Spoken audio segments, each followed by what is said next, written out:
Recentemente, eu recebi uma abordagem sobre o Espírito Santo que me fez redirecionar as minhas pregações recentes.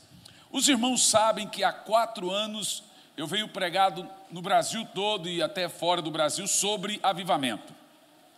Então eu comecei a perceber nas igrejas, um fenômeno nas igrejas de forma geral, é que, em média, 60% das pessoas, e eu já estive em igreja que 70% a quase 80% das pessoas não são batizadas com o Espírito Santo. É isso mesmo, uma das últimas igrejas que eu fui, fiz a pergunta: quem aqui não é batizado com o Espírito Santo? Levanta a mão. Mais de 70%. Aí pensa o seguinte: se o Espírito Santo é o agente do avivamento, que avivamento nós vamos ter se o povo sequer é batizado com o Espírito Santo? Nós começamos a perceber que a maioria da igreja não ora em línguas. E aí você percebe que o Espírito Santo é o agente de todo o poder de Deus. Sem ele, a igreja jamais vai viver um Pentecoste, a famosa descida do Espírito Santo. Então, eu tenho ministrado, dei um passo atrás e tenho ministrado arduamente agora batismo com Espírito Santo.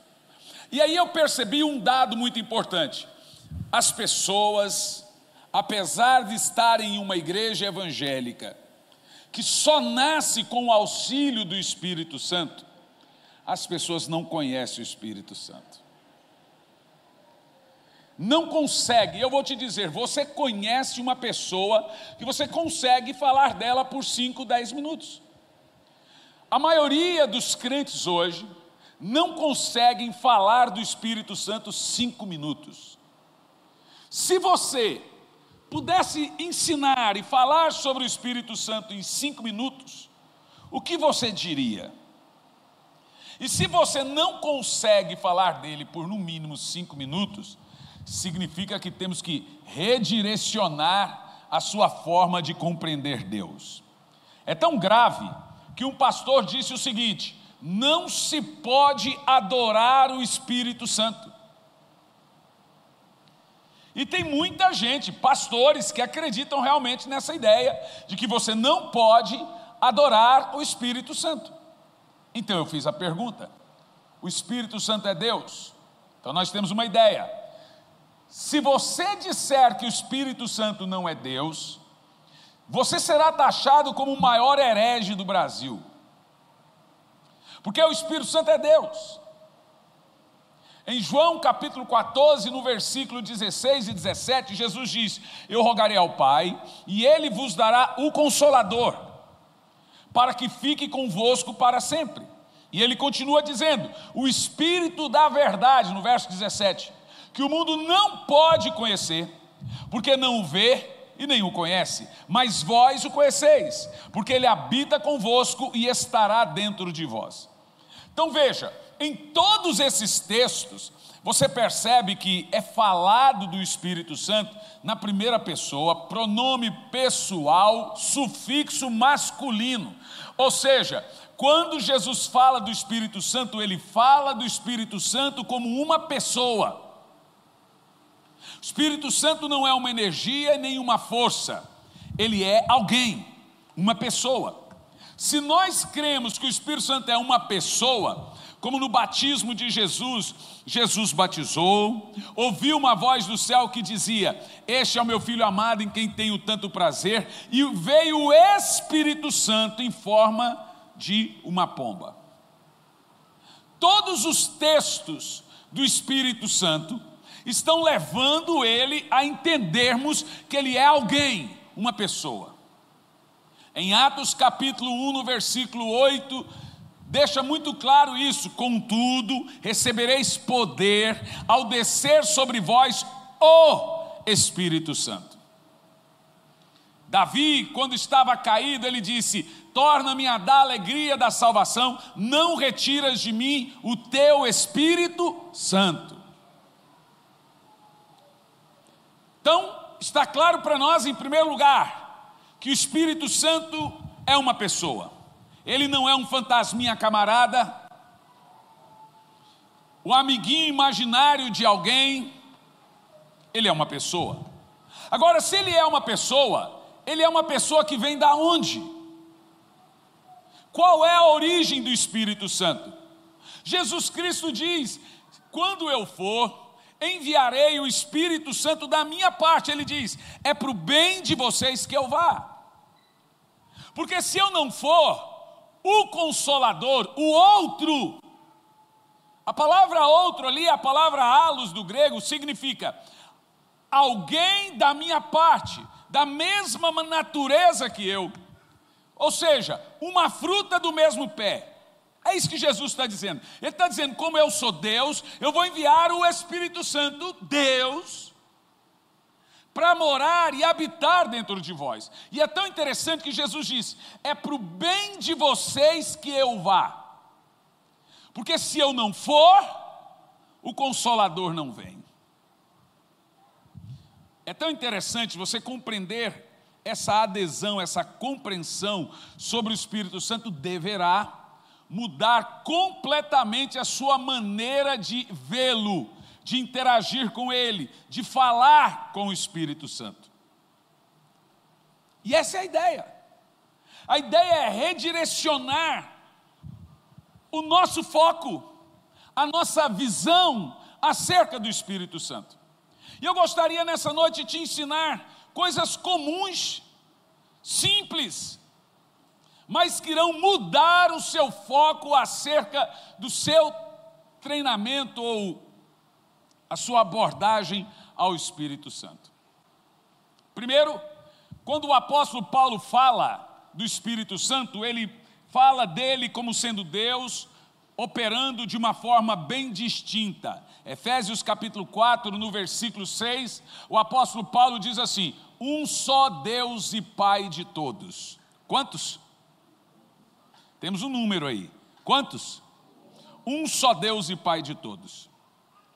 Esse Deus, que é um só Deus e Pai de todos, olha o que ele diz: é sobre todos, é por todos e é em todos. Deus sobre todos, Pai. Deus por todos, o Filho. Deus em todos, diga alto, o Espírito Santo. Em nenhum momento aqui nesse texto você vê quem é maior ou menor. Essa ideia, gente, deixa eu te falar uma coisa séria.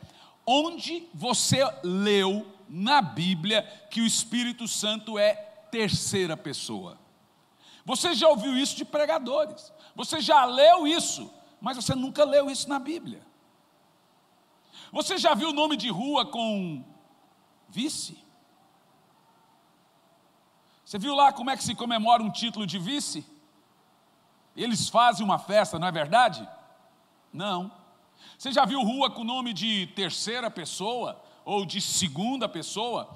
Nós nunca lemos na Bíblia a ideia de primeira, segunda, terceira pessoa, porque quando um teólogo ensina isso, ou prega isso, ou um pastor prega isso, ele está literalmente colocando em uma espécie de quem é mais importante, quem é maior.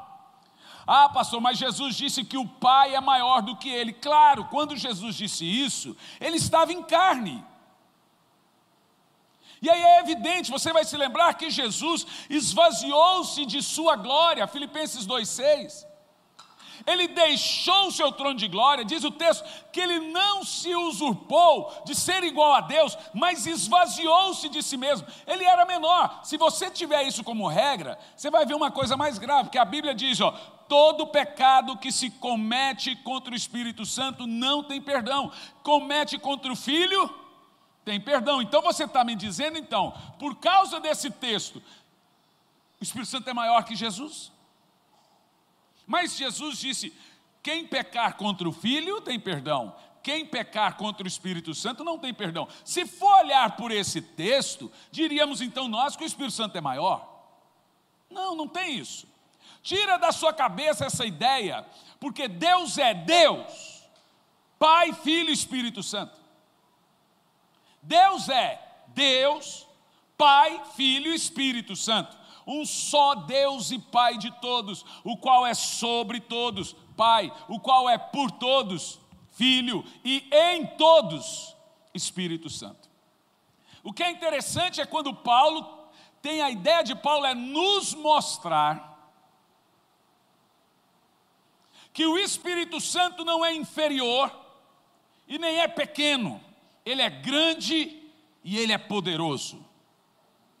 Você quer ver 2 de Paulo aos Coríntios, no capítulo 13, no versículo 14. Observa esse texto, porque agora ele não só vai nos falar sobre o Espírito Santo, como ele vai falar do ministério do Espírito Santo. O texto diz assim: a graça do Senhor Jesus. Qual é o ministério de Jesus aqui? Qual que é, gente? A graça. O amor de Deus. Qual é o ministério do Pai aqui? O amor. E a comunhão do Espírito Santo seja com todos. Qual é o ministério do Espírito Santo? Comunhão, identificação, intimidade, falar, comunicar-se. E você observa aqui, que nesse texto aqui, o responsável por comunhão é só um.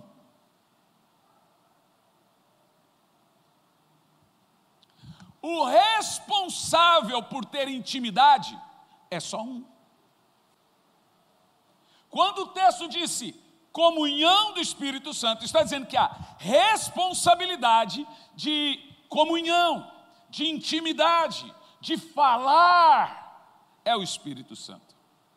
Está muito claro para mim aqui nesse texto, que o papel da comunhão na divindade foi dada ao Espírito Santo.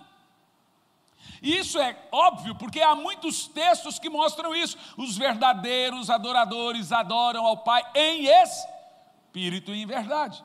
Se você adora em espírito, quem é o agente dessa adoração? É o Espírito Santo. Se o Espírito Santo habita em meio aos louvores, quem é o agente dos louvores? O Espírito Santo. Se Jesus disse, deixa muito claro, não é por força, nem por violência, a palavra de Deus diz, mas é pelo meu Espírito. Está claro para mim, irmãos, que o agente que muda, que transforma, que se comunica, que batiza, que restaura, que transforma, que traz justificação, que traz novo nascimento, que traz batismo de fogo, é o Espírito Santo. E mais que isso, nenhuma igreja pode nascer sem o auxílio do Espírito Santo. Jesus disse para os discípulos: ficai em Jerusalém, até que do alto sejais revestidos de poder. A ideia de Jesus é que não saiam de casa antes de receberem o Espírito Santo. Ou seja, a igreja não nasceria sem o Espírito Santo. E ela só nasceu porque o Espírito Santo desceu. É interessante que o Espírito Santo é tão sobrenatural que Deus decidiu que a igreja iria nascer no dia que ele descesse.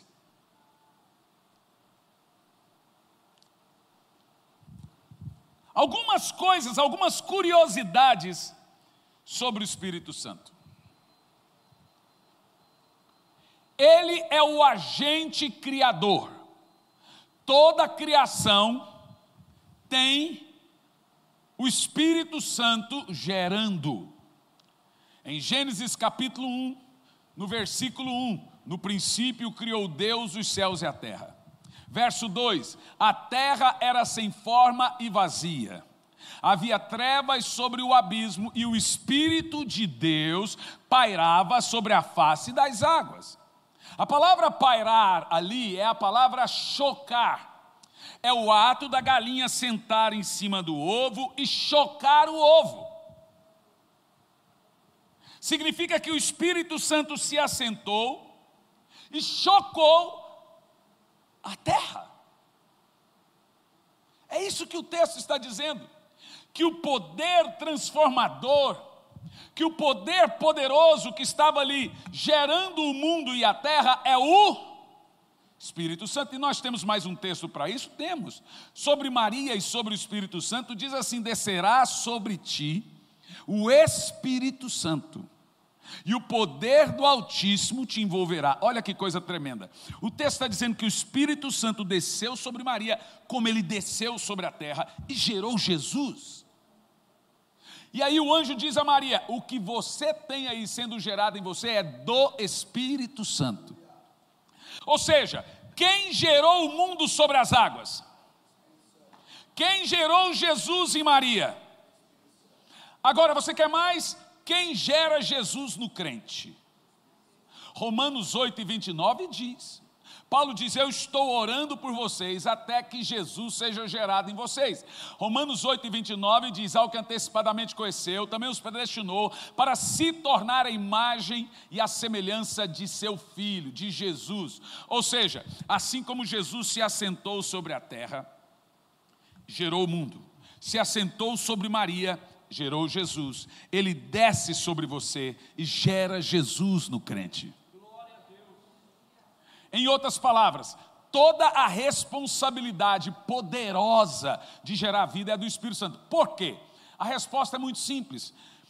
Quando Deus falava, haja luz, e houve luz, aquela palavra que saía da boca de Deus é chamado na Bíblia de o verbo. Toda palavra é um verbo. Quando Deus falava, a palavra saída de sua boca se fez carne. Quando a Bíblia diz em João 1:1, no princípio era o verbo.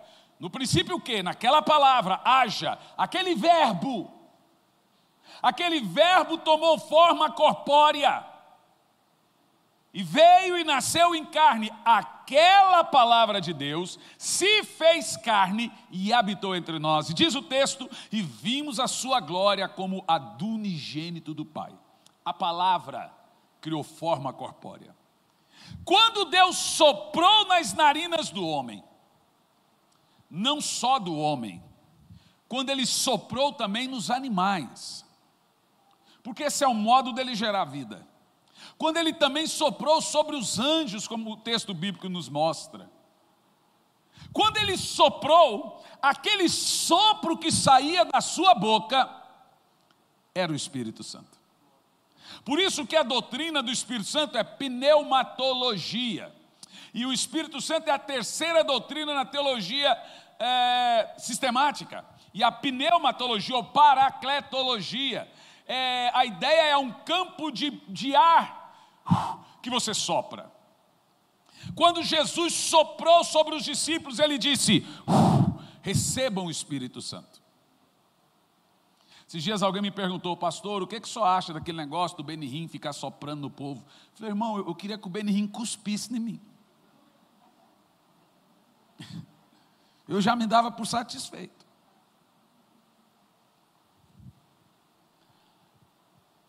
O Espírito Santo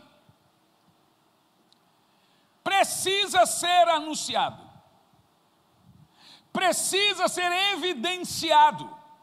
E o grande problema de algumas igrejas hoje é que eles não evidenciam o Espírito Santo. Não há uma evidência, não falam. Como a gente brinca, dá ibope. Olha, gente, nós estamos evidenciando o Espírito Santo.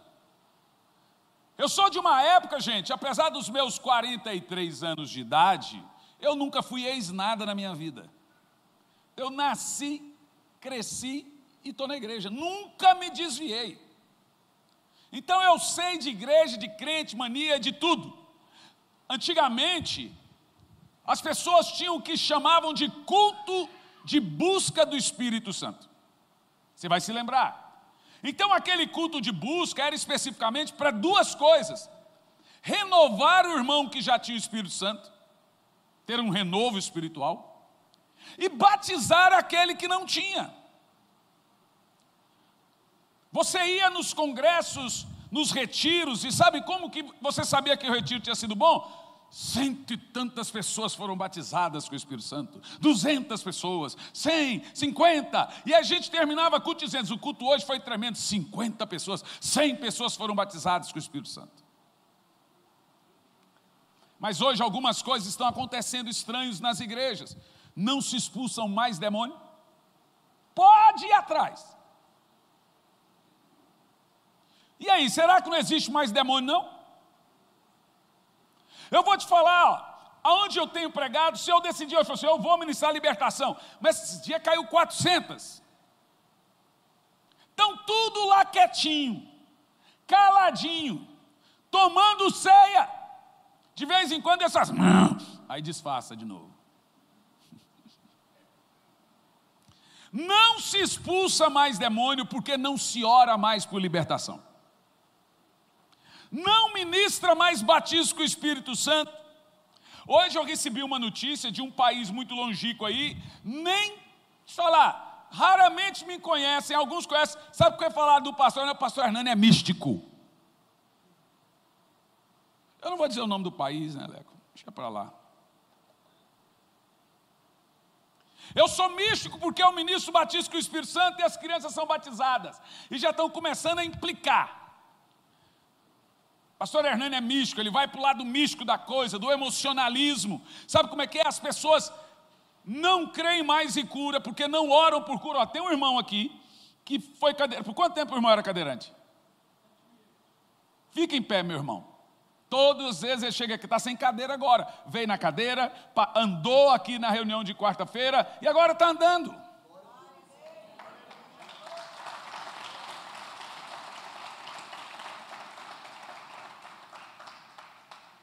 E aí veja bem, como não se ministra mais cura, não expulsa demônio, não ministra batismo com o Espírito Santo, é mais fácil atacar, chamar de místico.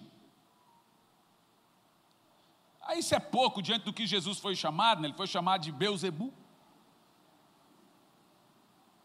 Aí a pergunta que eu tenho que fazer é, a Bíblia diz, e esses sinais seguirão aos que creem. Aí eu fico me perguntando, cadê sinais? Quando a Bíblia fala de sinais, não é só cura física. O batismo com o Espírito Santo está entre os sinais.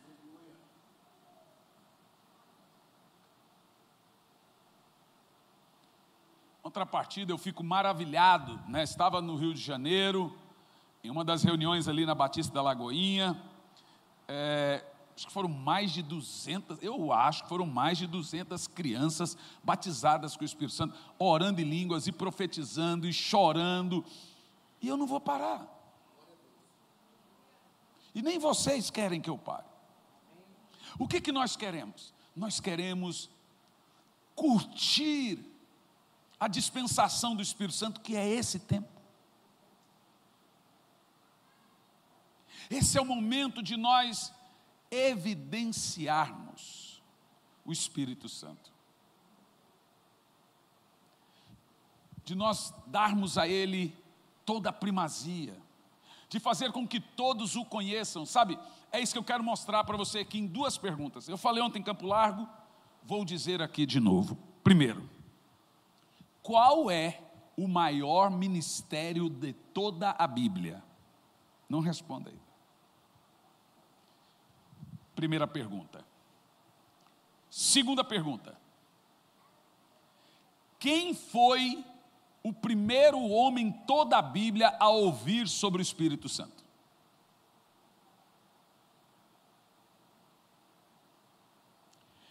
Terceira pergunta. Esse homem que ouviu sobre o Espírito Santo, qual foi o conteúdo da mensagem? Quem pregou para ele sobre o Espírito Santo?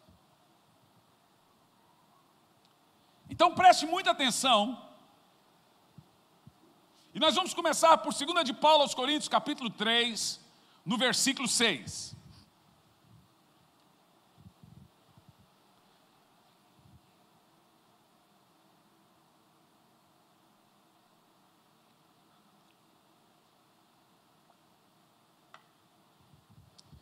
Ele nos capacitou para sermos ministros de uma nova aliança. Gente querida, ouça bem, só tem uma capacitação de Deus aqui hoje. Só ministros da nova aliança têm a bênção de Deus. Só ministros da nova aliança recebem a capacitação de Deus. Ministros da velha aliança não recebem a bênção de Deus. Eu sei que tem igreja aí que implora para guardar sábado e etc, etc. Estão na lei ainda. Mas olha o texto. Ele te capacitou para ser ministro do quê? Da nova aliança. Agora, no que se consiste essa nova aliança? Diz assim, ó, não da letra, mas do Espírito. Porque a letra mata e o Espírito vivifica. Observe esse texto o seguinte. Muitas vezes você ouviu pessoas dizerem, ou até a gente, irmão, não fica lendo muito não, a letra mata. Já ouviu ou não? É ou não é? Antigamente dizia assim, ó, quem fica lendo Bíblia fica doido, fica lendo muito. A letra mata, irmão. Não faça teologia, a letra mata. Você já ouviu isso? Mas qual é a letra que mata? Não é a letra do papel, não é a letra do ensino, tampouco a letra da Bíblia, muito menos a letra da teologia. Qual é a letra que mata? Vou te explicar isso aqui, bem rapidinho. Antes da lei vir, lei de Moisés vir, o povo de Israel caminhava sem lei escrita. E por estarem sem lei, não havia um órgão que regulamentava as suas atitudes. Eles andaram por 3 meses pelo deserto de Setim, chegaram ao pé do monte, Moisés subiu. Até aquele período de chegarem ao pé do monte, ninguém morreu. E eles não morreram não é porque não tinham pecado, eles pecaram muitas vezes. Tentaram matar Moisés na beira do mar, porque o mar não se abria. Falaram, você nos trouxe aqui para morrer sepultado aqui. Quando não tinha água, eles foram para cima de Moisés. Então eles murmuravam. Murmuração é um pecado grave. Você vai se lembrar, lá na Bíblia, no Velho Testamento, que eles murmuravam, e por causa da murmuração, morreram todos no deserto.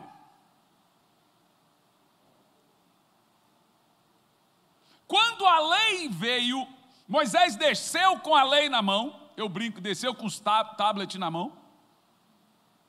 Quando ele desceu com a lei, naquele dia, 3.000 pessoas morreram.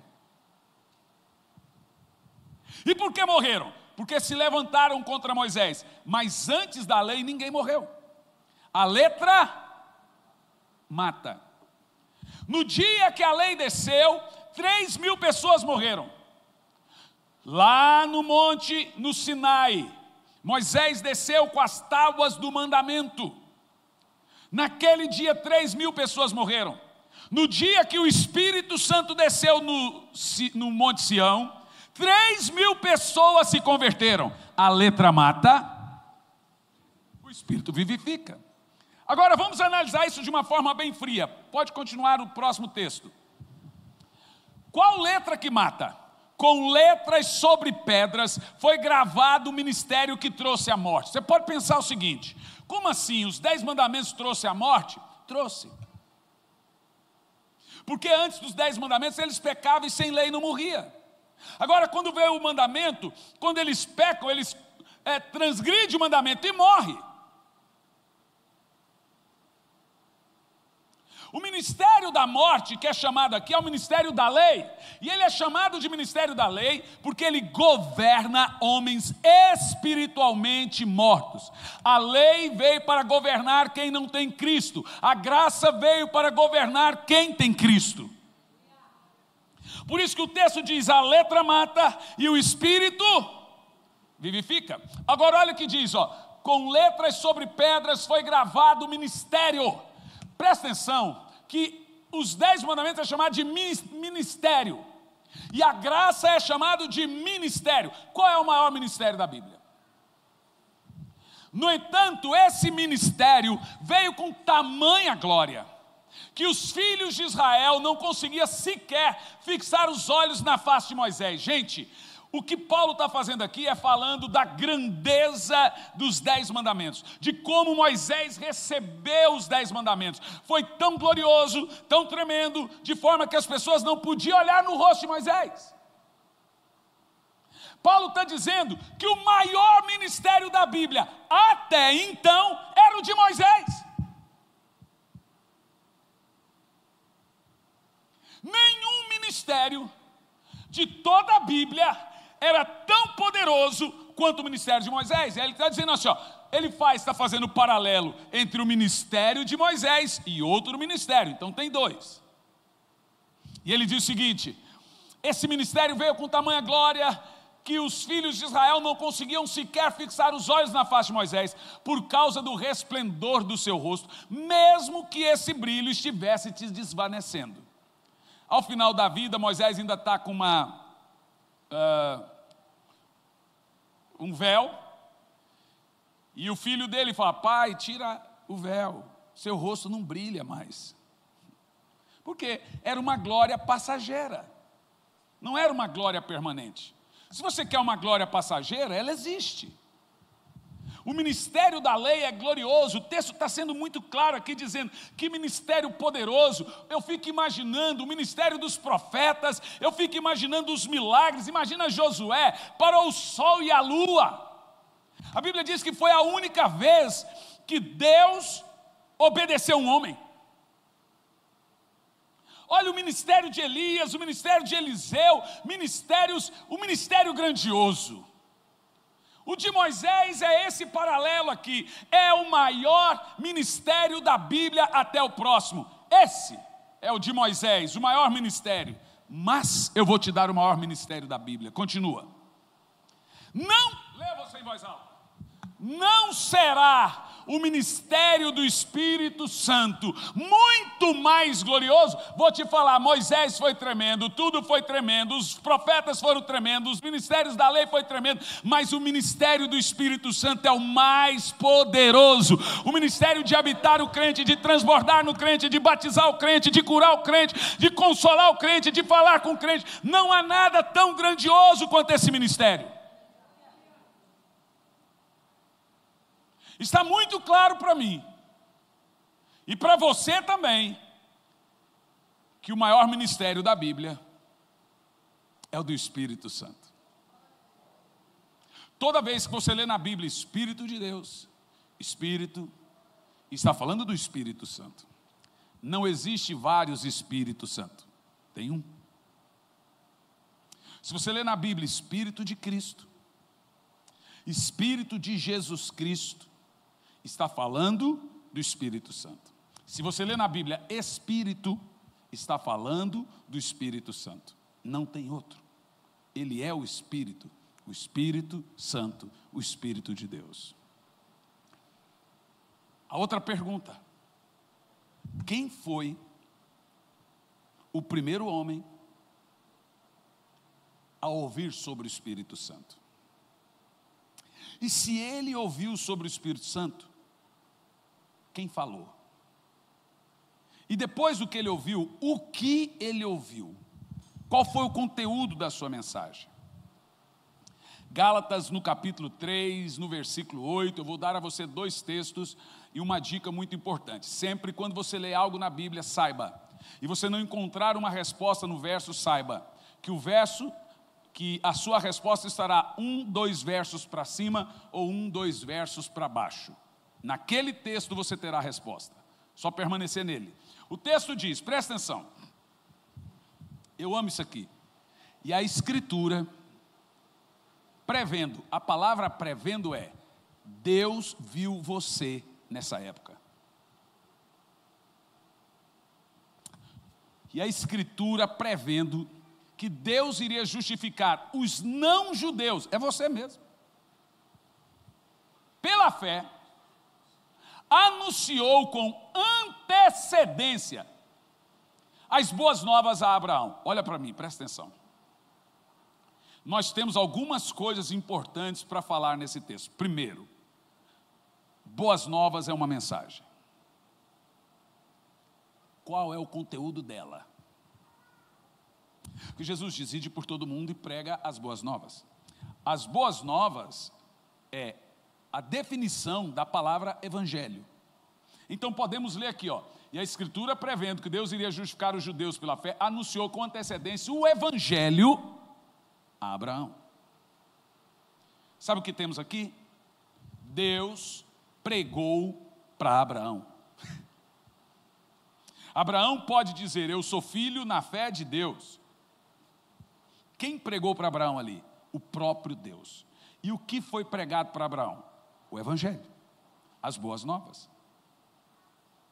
E qual é o conteúdo dessas boas novas? Gente, você sabe que quando eu descobri isso, eu estava num voo e lendo, de repente, porque ler é o seguinte: você vai lendo, daqui um pouco, pá, a mensagem, você fala, aí você comemora. Isso é chamado de revelação. Boas novas é uma mensagem. Boas novas e evangelho é sinônimo, é a mesma coisa. Todo o Novo Testamento está no imperativo, a ordem de pregar o evangelho. Em Romanos 1, no verso 16 e 17, fala que esse evangelho é o poder de Deus para a salvação de todo aquele que nele crê. Ora, o poder de Deus é uma pessoa.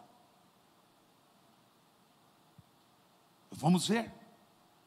O evangelho é o poder de Deus para a salvação de todo aquele que nele crê.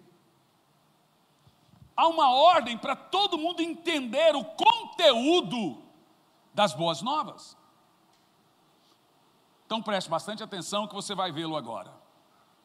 E a Escritura, prevendo que Deus iria justificar os não-judeus pela fé, pregou com antecedência as boas novas a Abraão. E aqui vem um conteúdo. Deus diz a ele, está parafraseado: por teu intermédio todas as nações serão abençoadas.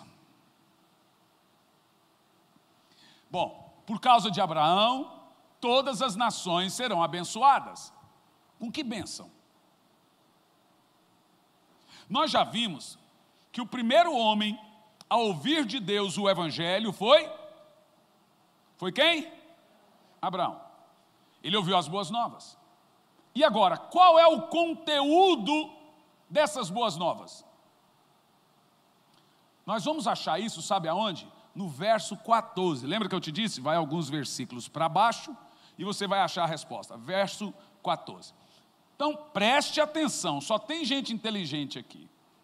Diz assim: isso aconteceu para que a bênção de Abraão, lembra a bênção de Abraão?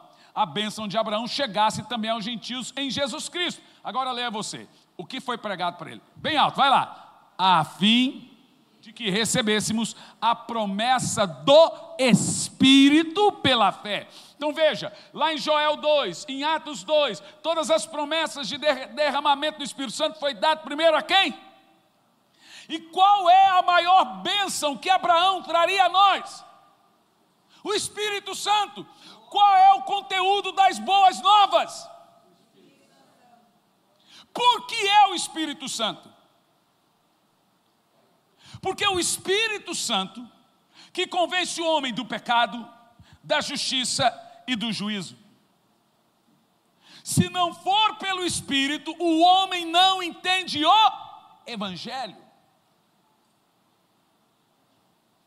O que deveria então um pregador fazer?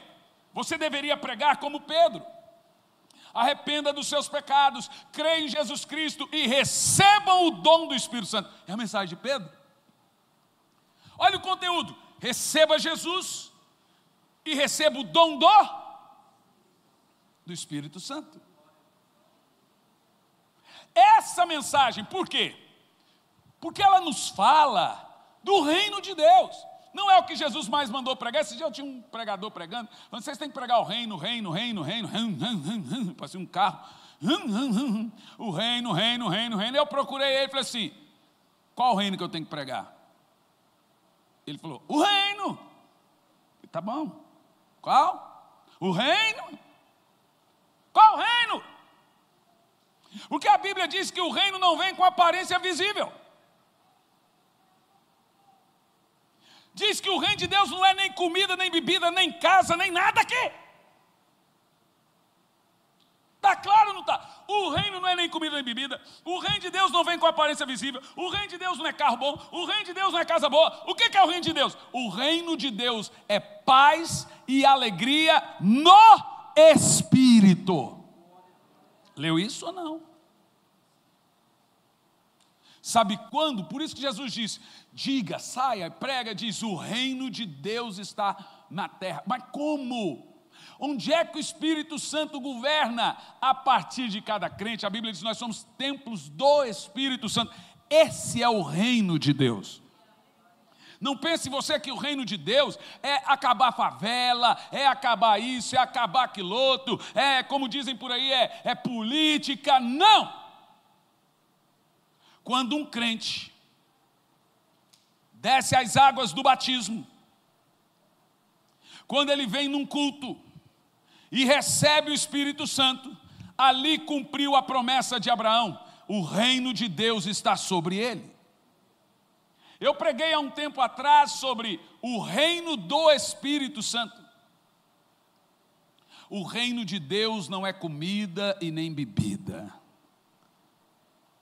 O reino de Deus é paz e alegria no Espírito. Diga, alegria no Espírito.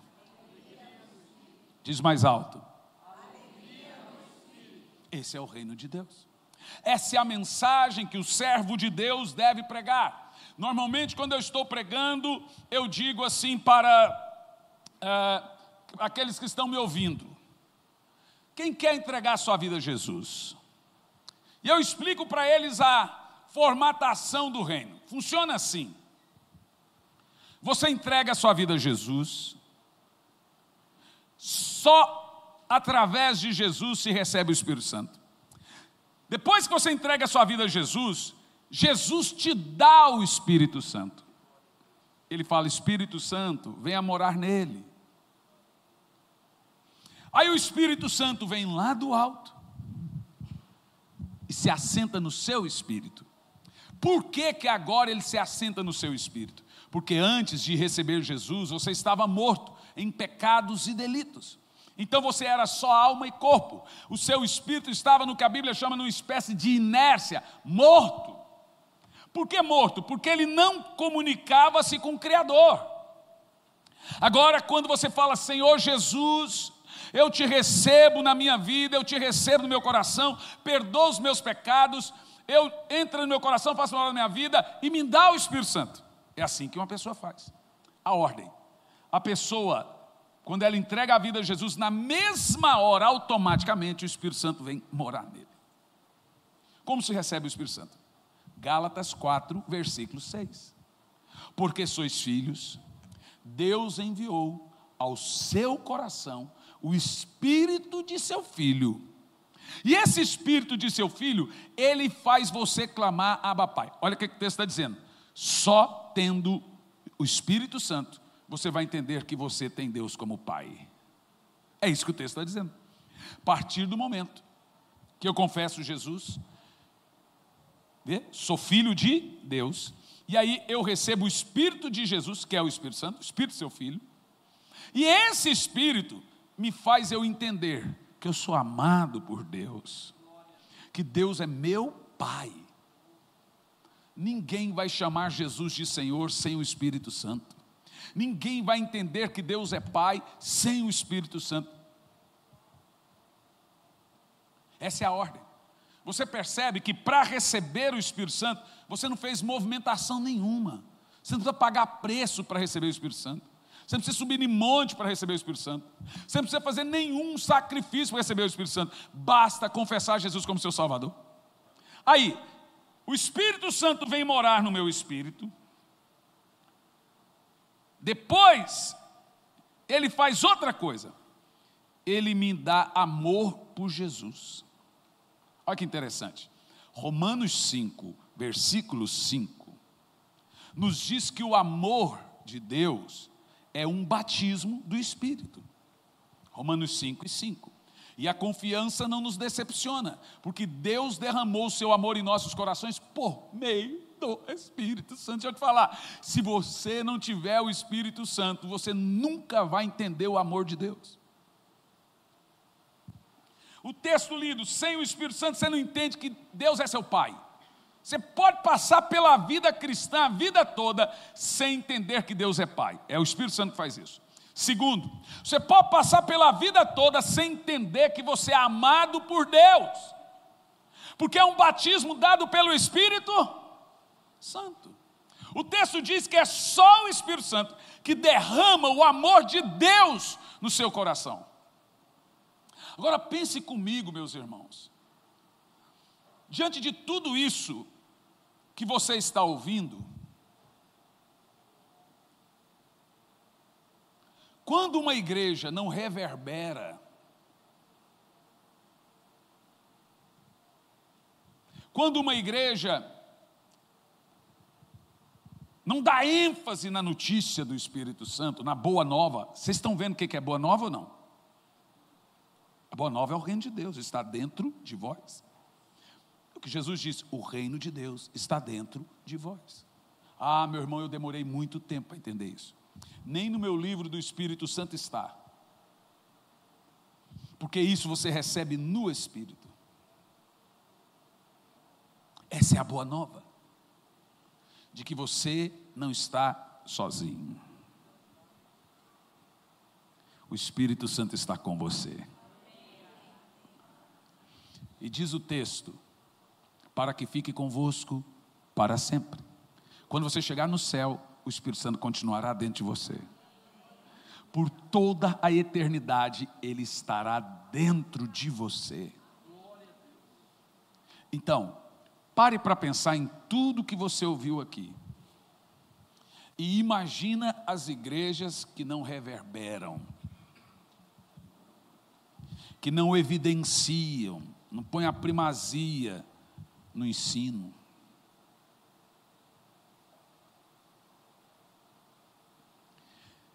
Tudo isso. Aí você vê, não tem sinais, porque o poder vem de quem? Põe Atos 1:8. O poder. O poder. Vamos ver. Contudo recebereis poder, ao descer sobre vós o Espírito Santo. Em Romanos 1:16, vemos o que esse poder produz.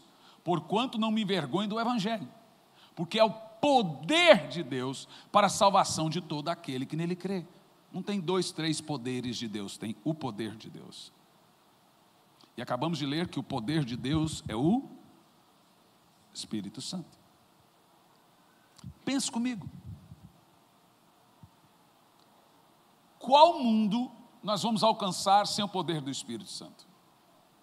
Se Jesus disse ficar em Jerusalém até receber o poder do Espírito Santo. A Bíblia diz que Deus ungiu Jesus com poder e com o Espírito Santo. Por isso ele andou fazendo o que fez. Se Jesus precisou do Espírito Santo, gente, você deveria priorizá-lo e buscá-lo na sua inteireza. E aí, pastor, como então a gente busca o Espírito Santo? Olha, algumas atitudes simples que a gente deixa passar batido. Primeira coisa, você precisa falar com Ele de forma pessoal. Quando você vai falar com Jesus, você fala de forma pessoal, não é verdade? Quando você fala com Deus, você fala de forma pessoal. Veja, quando você estiver em seu momento de oração, saiba de uma coisa: é o Espírito Santo seu consolador, é o Espírito Santo seu ajudador, é também o Espírito Santo seu conselheiro. Você sabe, eu já disse várias vezes, mas como essa mensagem, a primeira vez que eu estou pregando ela é aqui, mas já preguei ela em tantos lugares. Por 2 momentos na minha vida, eu tive uma experiência com o Espírito Santo. Já tive várias, mas esses dois foram marcantes. Quando eu fiz a cirurgia em maio de 2020, maio de 2020, acho que é. Quando a gente esquece as coisas, as histórias são baseadas em fatos reais. Em maio de 2020 eu fiz a cirurgia. E eu tinha que, sentindo muita dor, preocupação, a primeira vez, a cirurgia, etc. Eu tinha que caminhar. O médico disse, o senhor tem que caminhar a cada 15 minutos para pôr os gases para fora. Então eu ia lá para fora de casa, e lá tinha um terreno atrás, então eu ia para lá e ficava andando naquele terreno, e orando, oh meu Deus, oh Senhor, oh meu Senhor. É verdade. E aí aconteceu um negócio. Desses momentos nasceram essas mensagens de avivamento. Eu falava, Espírito Santo, meu amigo. Todos os dias, a cada 15 minutos, eu ia lá para aquele terreno. Espírito Santo. Eu comecei fazendo uma pequena pergunta. Eu quero pregar sobre a eternidade. Me revela a eternidade, Espírito Santo. E aí eu pedia, me dá revelação. Se a Bíblia diz que é Ele que te fará lembrar todas as coisas, primeiro texto. Segundo texto, Ele também te ensinará todas as coisas. Então veja, o Espírito Santo não só me faz lembrar todas as coisas, como Ele me faz, como Ele também me ensina. Quando você esquecer a chave em casa, ou alguma coisa muito importante, isso aí funciona comigo, é uma beleza, gente. Eu falo, Espírito Santo, me lembra onde está essa chave. A gente dá 2 minutos, 1 minuto. Quando eu esqueço um texto bíblico, esse dia um pastor falou assim, como é que você lembra de tanto texto? Irmão, eu tenho uma pessoa que me faz lembrar de tudo que eu leio. Veja, tratando o Espírito Santo de forma pessoal. Ele tem poder, mas ele não é poder. Ele é Deus. Ele tem força, mas ele não é força. Ele é Deus. Então, quando ali andando naquele Espírito Santo, me mostra tudo que está acontecendo. Lembra vocês que foi no início da pandemia? Logo, passei aquele período de resguardo. O que nós fizemos? Metemos o carro na estrada e começamos a pregar. E não paramos mais. As mensagens pregadas. A segunda vez, num momento muito difícil, não tem muitos dias, eu estava em casa. Eu tive um problema de saúde terrível. Me deu uma depressão tão difícil, que a médica disse para mim, 1 ano para você sair disso, no mínimo, tomando o remédio certinho. E foi muito difícil para mim. Porque eu tive que cancelar todas as agendas. Esses dias eu pus um negócio na internet sobre isso, alguém escreveu, estava assim porque orava pouco. Crente não é fácil não, gente. Você pensa o seguinte, daqui para baixo pode ir no médico, daqui para cima não pode não. Daqui para baixo, usa óculos, o que é isso? Aqui, daqui para cima você não pode ir no médico não. É ridículo, ridículo. Isso vai parar onde? Então, para mim foi muito difícil. Eu falei para minha esposa, leva a Isabela lá na sua mãe, que eu não quero que ela me veja assim. Então, quando eu ia no médico, eu com ela sozinho, ou o Jean foi uma vez, ou com meu cunhado Juliano, porque eu tinha vergonha de ir no médico. E aí você sabe que existe um protocolo clínico para os parentes que estão com parente passando por essa situação. Não pode deixar sozinho. Vem uma cartinha que devem assinar, não pode deixar sozinho. Então minha esposa ficava comigo 24 horas. Eu tinha medo quando ela descia a escada. Eu falei, onde é que você está? Mas você sabe, você pode falar assim, mas não era 1 ano. Era 1 ano ou mais. Era um burnout. Eu levei o Pedro, o Tiago e o João lá em casa e tive coragem de chorar para eles. Não foi fácil. E quem já passou por isso sabe, porque tem gente que fala assim, eu imagino. Não imagina não, nunca passou, não imagina. Um desgaste emocional absurdo. E quem passa por isso, ele pensa na cabeça dele que ele nunca mais vai sair daquilo. Então ele diz assim, acabou para mim. Tem que aposentar, acabou. Na cabeça dele, nunca vai sair daquilo. Mas saiba, eu fui para o meu quartinho de oração. Eu jogo a toalha. E eu não falava uma palavra. Eu só dizia, agora eu preciso de você, meu amigo. Agora eu preciso de você, meu amigo. Quando eu tentava falar, parecia que eu ouvia alguém dizendo assim, não precisa falar nada não, eu sei, não precisa, não se desgaste para falar. E ali eu ficava horas. Alguém me perguntou, o que você dizia a Deus? Nada. O que ele dizia a você? Nada. Eu só sentia a sua mão. Só sentia a sua mão. Com 2 meses, eu já estava com a agenda de novo. A primeira igreja que eu preguei foi em Campo Largo. Escute, olhe para mim. Essa maneira de tratar o Espírito Santo muda a maneira dele tratar você.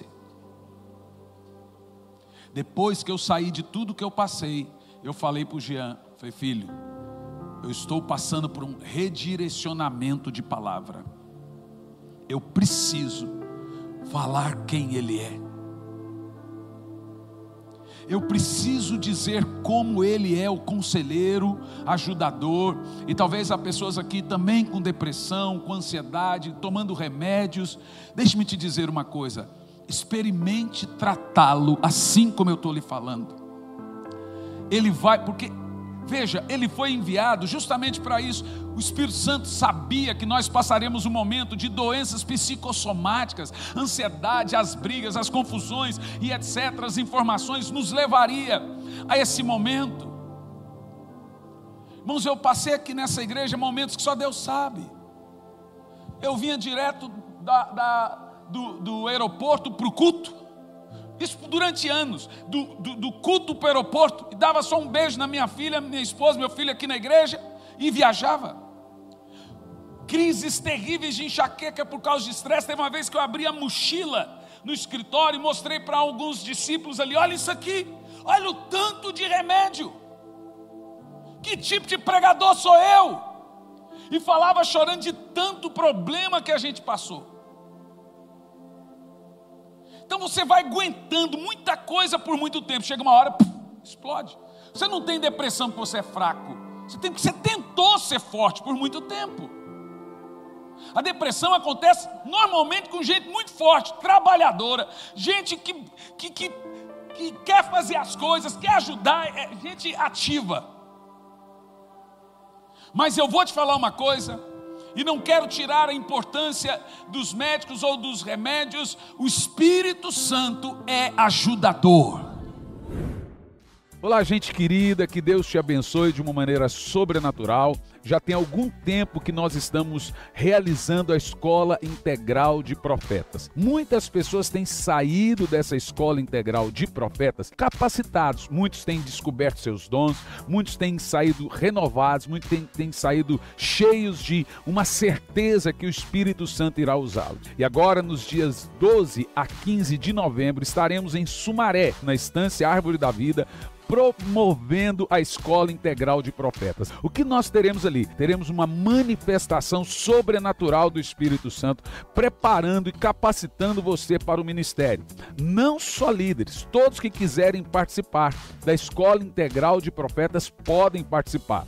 Serão 4 dias muito intensos, cheios do poder do Espírito Santo. Toda essa escola é preparada para você. Eu estarei ali ministrando, teremos outros ministrantes, também professores. Teremos vários ensinos, várias matérias que preparam você para o ministério. A inscrição é pelo meu site, hernanisantos.org, e ali você vai fazer a sua inscrição. Tem vários tipos de inscrição, desde o alojamento a um apartamento. Olha, eu não quero ficar em alojamento, eu quero ficar sozinho dentro de um apartamento. Você tem essa modalidade também. Foque no que Deus vai lhe dar, no que Deus vai dar a você, na capacitação. naquilo que você vai aprender, naquilo que você vai ouvir. Serão dias sobrenaturais do poder de Deus. Você é o meu convidado, te aguardo lá.